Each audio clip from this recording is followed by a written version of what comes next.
Macam mana kita nak tahu kita trading ni bukan judi? Kita tak nak lah benda-benda judi.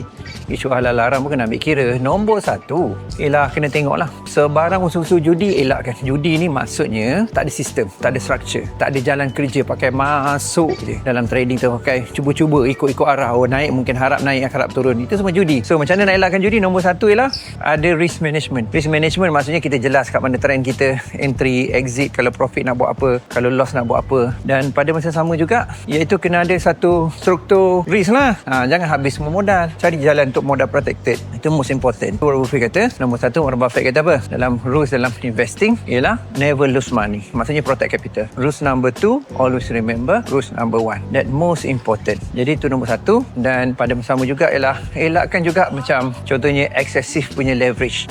Jadi janganlah modal tu kecil sangat. Kalau modal tu kecil, lot pun kecil. Kadang-kadang kan saya tengok, oh saya ada RM500, $500 macam nak seberapa RM1,000.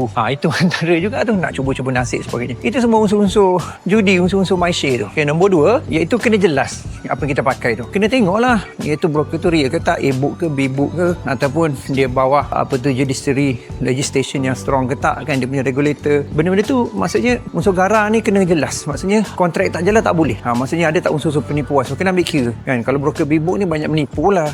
Jadi cari dia punya ketulusan kat situ. Jadi ini semua unsur-unsur elakkan hal-hal judi lah. Lepas tu of course lah, benda-benda yang melibatkan interest, riba ni tak boleh lah. Jadi ni semua unsur-unsur ni kena ambil kira lah. Kita sebagai, yelah katalah dia halal haram ni, kalau kita tengok contoh dari segi trading ialah technical dia macam tu. Tapi kalau kita tengok pada sama, kalau kita tengok dari segi makanan kan, halal ni benda bersih sebenarnya kan. Benda yang selamat, sebenarnya bersih, selamat. Kita buat tu, lepas tu semua pihak pun win. Bukannya kena orang itu the whole idea basic lah. Right, tak ada basis kat situ, tapi the whole idea basic. Saya nak boarding dah dekat airport Taiwan ni. Alright, jumpa lagi guys.